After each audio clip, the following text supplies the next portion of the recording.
Students, the Asian International Senior Secondary School Begu की online class में आपका हार्दिक स्वागत है। जैसा कि अपन ने कक्षा 6 सामाजिक विज्ञान का भाग 2 का पहला पाठ पढ़ा था, उसमें अपन ने पढ़े थे पूर्णिमा अमावस्या के बारे में, खगोलीय पिंड के बारे में और ध्रुव तारा के बारे में। ये आपको अच्छी तरह से समझ में आ गया होगा। आज अपन पढ़ेंगे सौर मंडल कि सौर मंडल में कितने ग्रह होते हैं, इनके बारे में आज अपन चर्चा करेंगे। तो सौर मंडल में देखो, सूर्य क्या है? एक तारा है जो बीच में स्थित है। सौर मंडल केंद्र में स्थित होता है। ये सूर्य 8 ग्रह, कितने हैं? 8। पहले कितने थे ग्रह? 9 थे, जिसमें प्लूटो को हटा दिया गया है। तो वर्तमान में कितने ग्रह? 8 ग्रह। वो ग्रह के नाम मैं आपको बताऊंगी। सूर्य तो एक तारा है, 8 ग्रह है। उपग्रह कुछ अन्य खगोलीय पिंड जैसे शुद्ध ग्रह एवं उल्का पिंड मिलकर किसका निर्माण करते हैं? सौर मंडल का। तो आज अपन सौर मंडल के बारे में चर्चा करेंगे। सौर मंडल का निर्माण करते हैं, उसे हम सौर परिवार का नाम देते हैं। किसका नाम देते हैं? सौर परिवार का। अब ग्रह कितने हैं? ग्रह 8 है। कौन कौन से हैं? बुध, शुक्र, पृथ्वी, मंगल, बृहस्पति, शनि, यूरेनस और नेपच्यून। प्लूटो को इन ग्रह की श्रेणी से हटा दिया गया है, इसीलिए वर्तमान में कितने ग्रह? 8 ग्रह। तो आज अपन सौर मंडल में ग्रहों के बारे में चर्चा करेंगे। देखो, इधर मैं आपको ये चार्ट बना दिया और इसको मैं समझा रही हूँ। सबसे पहले सूर्य जो क्या है? एक तारा है जो एक केंद्र में स्थित है। उसके बाद सूर्य के नजदीक वाला ग्रह कौन सा है? बुध, जिसकी दूरी कितनी है? 58 मिलियन। कितनी है? 58 मिलियन। बुध के बाद कौन सा है ग्रह है? शुक्र। बुध के बाद दूसरा ग्रह सूर्य से दूरी पर कौन है? शुक्र, इसकी दूरी है 108 मिलियन। इसके बाद आता है पृथ्वी। पृथ्वी को जुड़वा ग्रह के नाम से भी जाना जाता है। इसकी दूरी है 150 मिलियन। उसके बाद चौथा ग्रह आता है मंगल, जिसकी दूरी सूर्य से कितनी है? 228 मिलियन। इसको मंगल ग्रह को लाल ग्रह के नाम से भी जाना जाता है। किस ग्रह के नाम से जाना जाता है? लाल ग्रह के नाम से। अब आपको ये चारों ग्रह के बाद शुद्ध ग्रह की पट्टी दिखाई दे रही है, उसमें अन्य तारे ग्रह और सभी इसमें रहते हैं, अनेक खगोलीय पिंड इसमें रहते हैं। उसके बाद आता है बृहस्पति, जो सबसे बड़ा ग्रह है। इसकी दूरी है 778 मिलियन। उसके बाद आता है बृहस्पति के बाद शनि, इसकी दूरी है सूर्य से 1427 मिलियन। उसके बाद आता है यूरेनस 2869। नेपच्यून है 4496। ये सबसे दूरी पर स्थित है। अब देखो प्लूटो जो नवा ग्रह था, उसको ग्रह की श्रेणी से क्यों हटा दिया गया? क्योंकि सूर्य से वो क्या था? वो दूरी पर स्थित होने के कारण सूर्य का प्रकाश वहां तक नहीं पहुंच पा रहा था, इस कारण वो दिखाई नहीं देता था। अब प्लूटो को किसकी श्रेणी में लाया गया? तो प्लूटो को बौने ग्रह की श्रेणी में लाया गया है। अब आप देखेंगे सौर मंडल के बारे में, ग्रह के बारे में। ग्रह कौन कौन से? तो आपको पता चल गया कि 8 ग्रह है। कौन कौन से हैं? सूर्य अपने केंद्र में स्थित है और पहला है बुध, दूसरा है शुक्र, तीसरा है बृहस्पति। शुक्र पहला है, बुध दूसरा है, शुक्र तीसरा है, पृथ्वी चौथा है, मंगल और 5वां ग्रह कौन सा है? बृहस्पति। छठा है शनि, 7वां यूरेनस और 8वां है नेपच्यून। अब देखो, अपन इनकी परिभाषाएं मैं आपको लिखवा दूंगी। सौर मंडल, अब सौर मंडल किसे कहेंगे? इसको सौर मंडल का निर्माण कैसे हुआ? तो मैं आपको ये बोर्ड पर बता रही हूँ। ये चार्ट आपको अच्छी तरह से समझ में आ गया होगा। ग्रह के बारे में आपको अच्छी तरह से जानकारी मिल गई होगी। अब मैं आपको सौर मंडल की परिभाषा बता रही हूँ।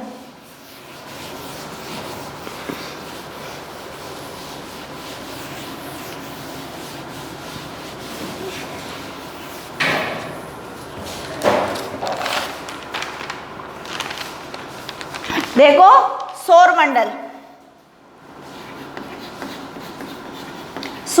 में क्या है? सौर मंडल सूर्य 8 ग्रह है, 8 ग्रह उपग्रह तथा 8 उपग्रह तथा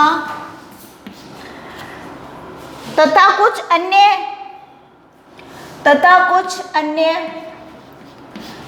अन्य खगोलीय पिंड मिलकर अन्य खगोलीय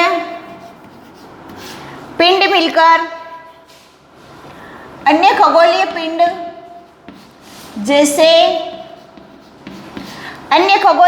जैसे क्षुद्र ग्रह,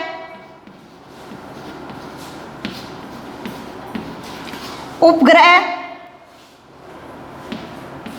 क्षुद्र ग्रह एवं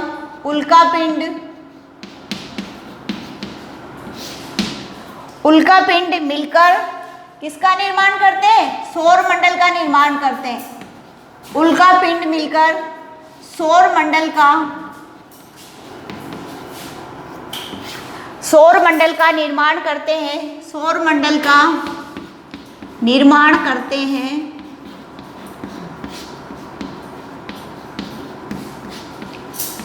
करते हैं। उसे हम क्या कहेंगे? सौर परिवार का नाम देते हैं। उसे हम सौर परिवार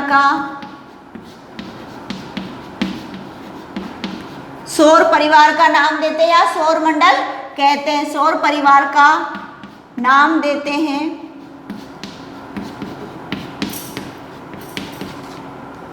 जिसका मुख्य क्या होता है? सूर्य। जिसका मुख्य सूर्य होता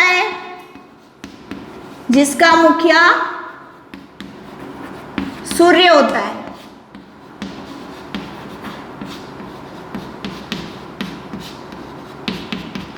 देखो, सौर मंडल में सूर्य, 8 ग्रह, उपग्रह तथा कुछ अन्य खगोलीय पिंड जैसे क्षुद्र ग्रह एवं उल्कापिंड मिलकर सौर मंडल का निर्माण करते हैं। किसका निर्माण करते हैं? सौर मंडल का निर्माण करते हैं। उसे हम सौर परिवार का नाम देते हैं। जिसका मुख्य कौन होता है? सूर्य होता है। तो आपने सौर मंडल की परिभाषा भी लिख ली होगी। अब सूर्य पृथ्वी से लगभग 15 करोड़ किलोमीटर दूर है। सूर्य पृथ्वी से कितना दूर है? 15 करोड़ किलोमीटर दूर है। तो आप ये भी लिख लो कि सूर्य पृथ्वी से कितना दूर है? सूर्य पृथ्वी से 15 करोड़ किलोमीटर दूर है। 15 करोड़ किलोमीटर दूर है। सूर्य सौर मंडल के केंद्र में स्थित है। जैसा कि मैंने चार्ट में बताया था कि सूर्य कहाँ स्थित है, तो सूर्य सौर मंडल के केंद्र में स्थित है। सूर्य सौर मंडल के केंद्र में स्थित है।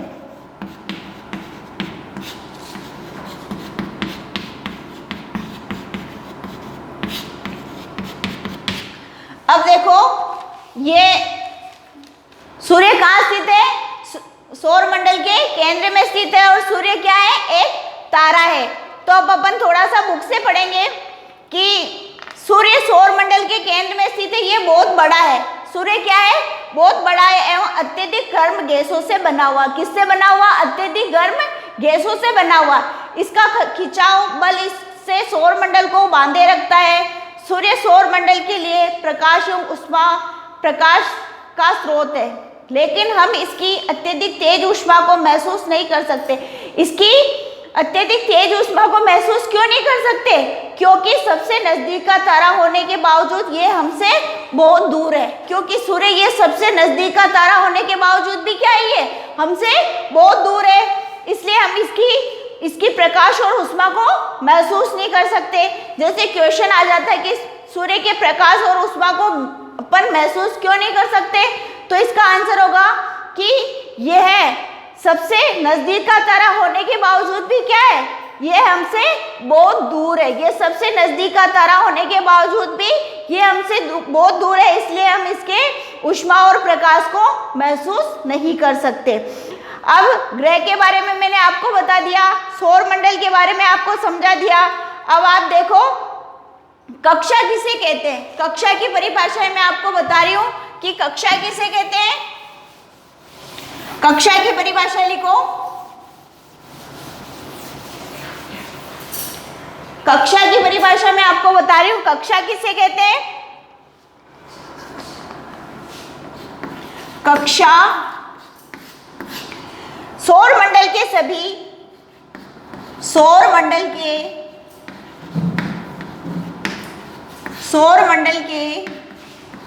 ग्रह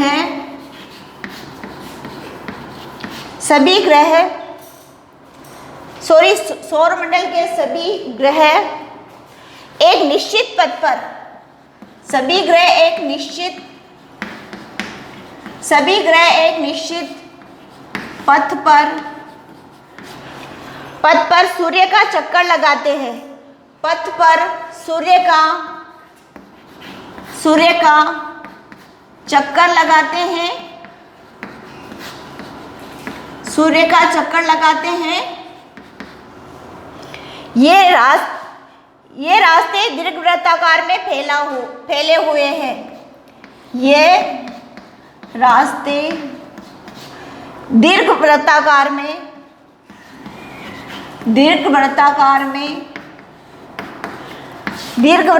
में फैले हुए हैं। ये क्या कहलाते हैं? कक्षा कहलाते हैं। दीर्घवृत्ताकार में फैले हुए हैं,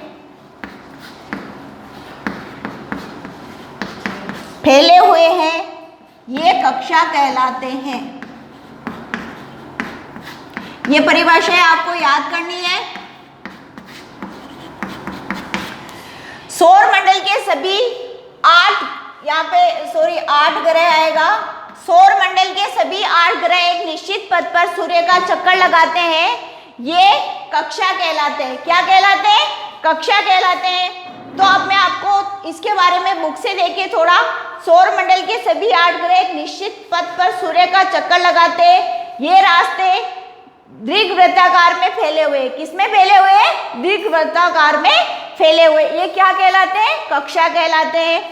बुध सूर्य के सबसे नजदीक है। जैसे मैंने अभी चार्ट में बताया कि सूर्य के सबसे नजदीक ग्रह कौन सा है, तो सूर्य के सबसे नजदीक ग्रह है बुध है।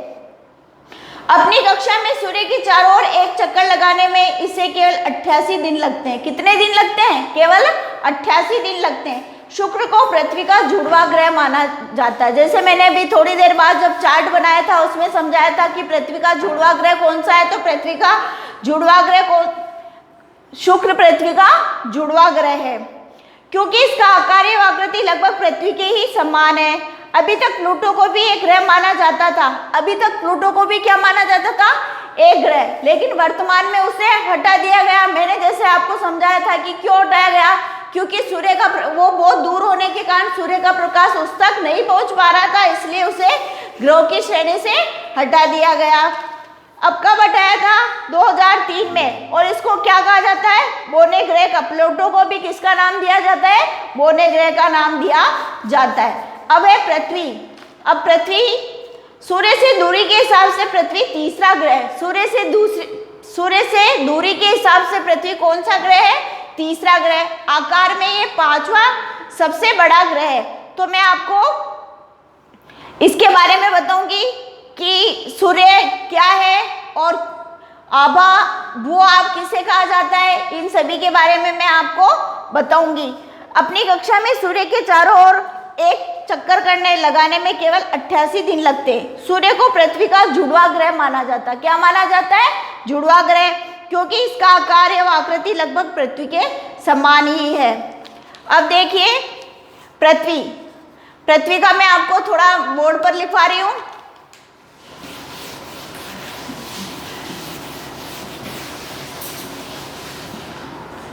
पृथ्वी सूर्य से दूरी के हिसाब से पृथ्वी तीसरा ग्रह है। पृथ्वी क्या है? सूर्य से दूरी के हिसाब से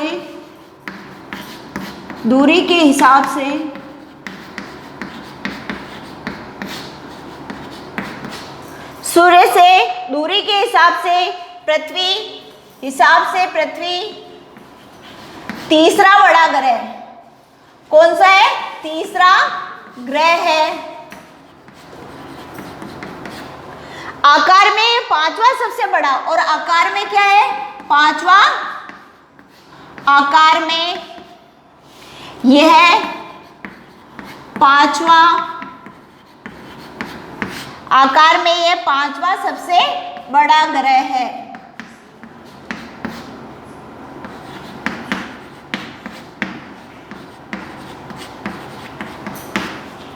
देखो सूर्य के दूरी के हिसाब से ये पृथ्वी तीसरा ग्रह है और आकार में ये पांचवा सबसे बड़ा ग्रह है। तो अब अपन पढ़ेंगे भू-आब किसे कहते हैं। पृथ्वी के अंदर है, भू-आब किसे कहते हैं, तो इसकी परिभाषा मैं आपको लिखा रही हूं। भू-आब ये ध्रुव के पास, यह है ध्रुवों के पास,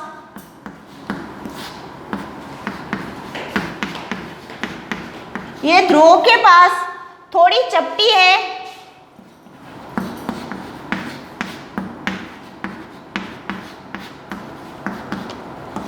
यही कारण है कि इसके आकार को, यही कारण है कि इसके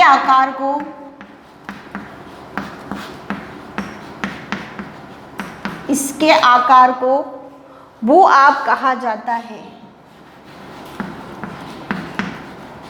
भू-आब कहा जाता है।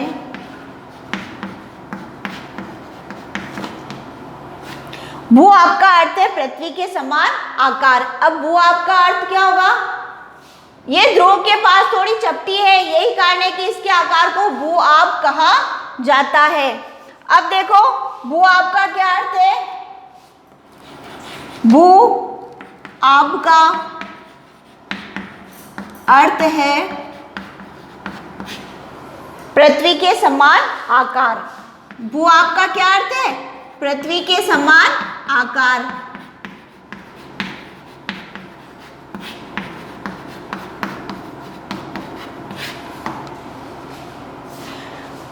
पृथ्वी सौरमंडल का सबसे अद्भुत ग्रह है। पृथ्वी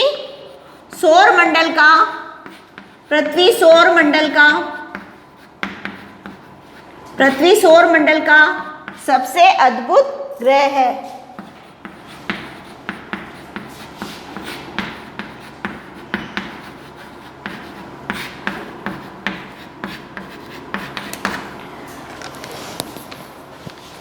देखो पृथ्वी सूर्य से दूरी के हिसाब से पृथ्वी तीसरा ग्रह और आकार में ये पांचवा सबसे बड़ा ग्रह है। इसके बाद अपन ने देखा था भू-आब किसे कहते हैं, तो ये ध्रुव के पास थोड़ी चपटी, यही कारण है कि इसके आकार को क्या कहा जाता है, भू-आब कहा जाता है।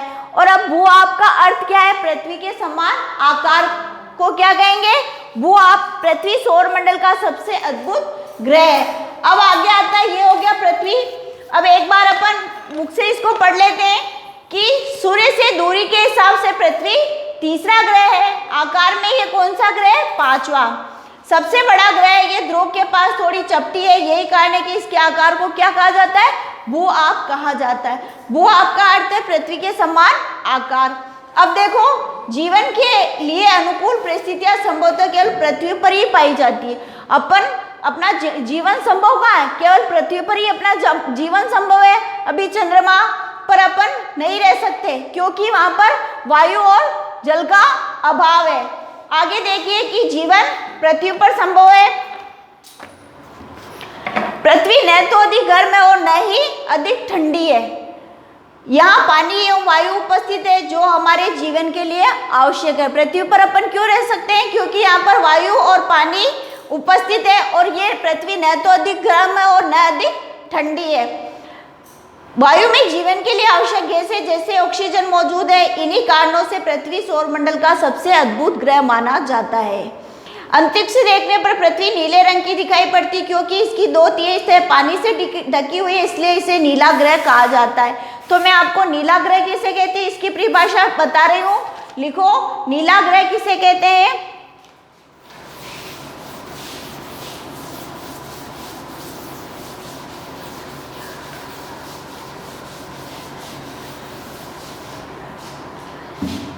नीला ग्रह किसे कहते हैं, लिखो नीला ग्रह है।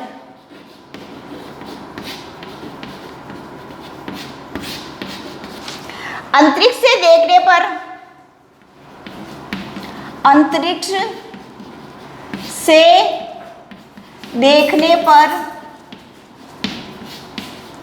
अंतरिक्ष से देखने पर पृथ्वी, देखने पर पृथ्वी नीले रंग की, नीले रंग की दिखाई पड़ती है, नीले रंग की दिखाई पड़ती है, क्योंकि इसकी, क्योंकि इसकी, क्योंकि इसकी 2/3 सतह पर, 2/3 सतह पर,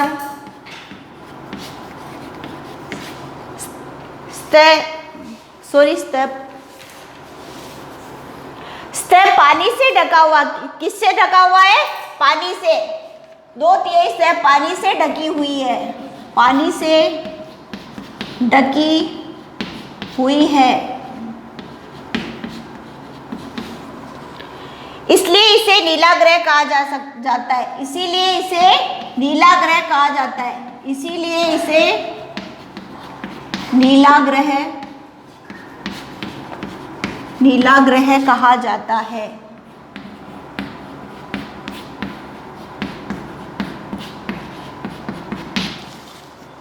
आपको ये समझ में आ गया होगा कि नीला ग्रह क्यों किसे कहते हैं? तो पृथ्वी को अंतरिक्ष से देखने पर पृथ्वी नीले रंग की दिखाई देती। किससे, कौन से रंग की दिखाई देती है? नीले रंग की दिखाई पड़ती, क्योंकि इसकी 2/3 सतह पर, 2/3 सतह किससे ढकी हुई है? पानी से ढकी हुई, इसलिए इसे नीला ग्रह कहा जाता है। अब देखो अपन थोड़ा चंद्रमा के बारे में भी पढ़ लेते हैं। हमारी पृथ्वी के पास केवल एक उपग्रह है, वो क्या है? चंद्रमा। हमारी पृथ्वी के पास एक उपग्रह, वो उपग्रह कौन सा है? चंद्रमा है। इसका व्यास पृथ्वी के व्यास का केवल 1/4 है। ये इतना बड़ा इसलिए प्रतीत होता है क्योंकि ये हमारे ग्रह से अन्य खगोलीय पिंडों की अपेक्षा नजदीक है। ये हमारे नजदीक होने के कारण ये चंद्रमा क्या दिखाई देता है? हमें बड़ा दिखाई देता है।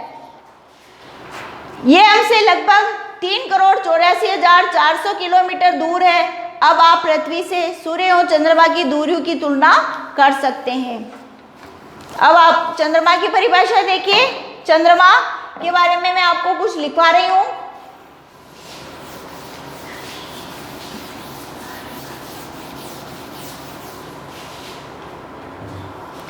चंद्रमा हमारी पृथ्वी के पास केवल एक उपग्रह है। हमारी पृथ्वी के पास, हमारी पृथ्वी के पास, हमारी पृथ्वी के पास केवल एक उपग्रह है। हमारी पृथ्वी के पास केवल एक उपग्रह है।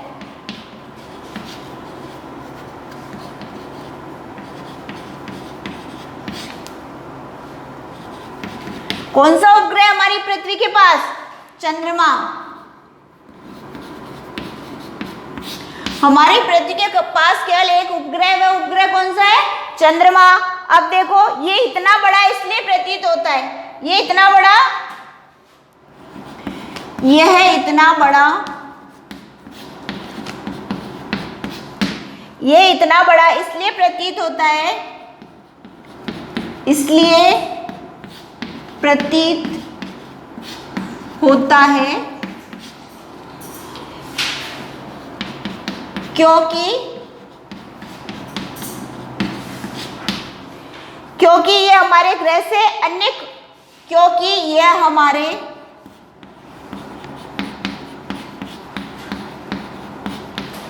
यह हमारे ग्रह से अन्य खगोलीय पिंडों की, ग्रह से अन्य खगोलीय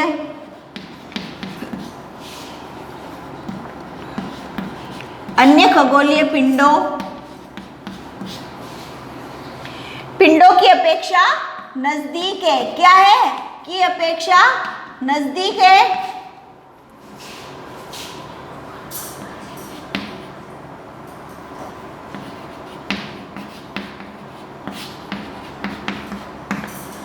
ये हमसे लगभग 3,84,400 किलोमीटर दूर है।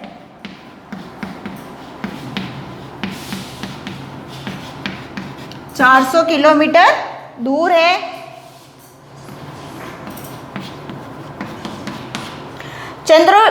चंद्रमा पृथ्वी का एक चक्कर लगभग 27 दिन में पूरा करता है। कितने दिन में पूरा करता है?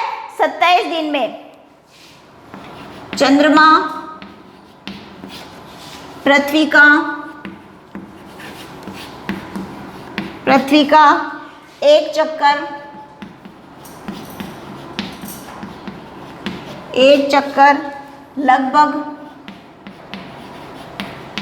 लगभग 27 दिन में पूरा करता है।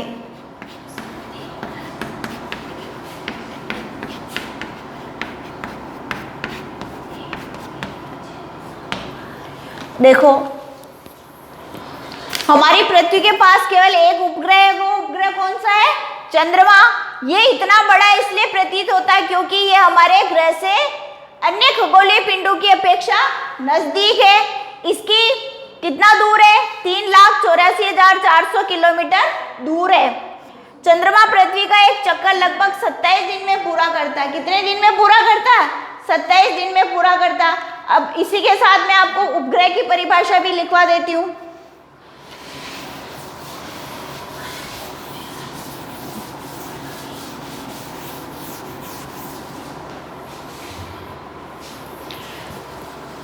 एक खगोलीय पिंड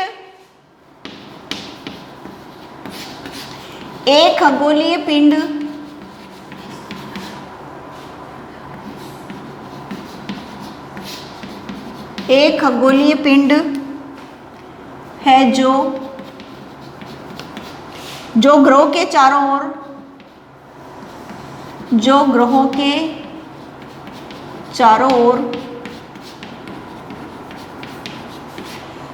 ओर उसी प्रकार चक्कर लगाता है। चारों ओर उसी प्रकार चक्कर लगाता है। उसी प्रकार चक्कर लगाता है जिस प्रकार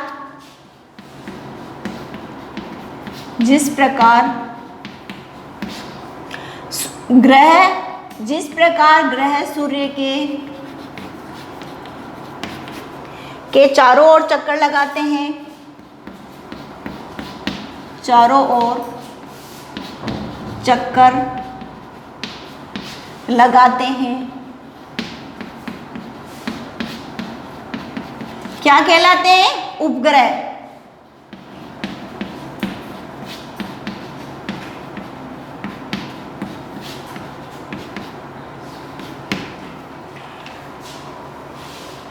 ये हो गया हमारी चंद्रमा के साथ उपग्रह भी बता दिया। अब अपन आगे कल पढ़ेंगे क्षुद्र ग्रह के बारे में, उल्का पिंड के बारे में, आदि के बारे में कल पढ़ेंगे। कल ये अपना लेसन समाप्त हो जाएगा। ये आपको अच्छी तरह से समझ में आ गया होगा यहाँ तक का। धन्यवाद।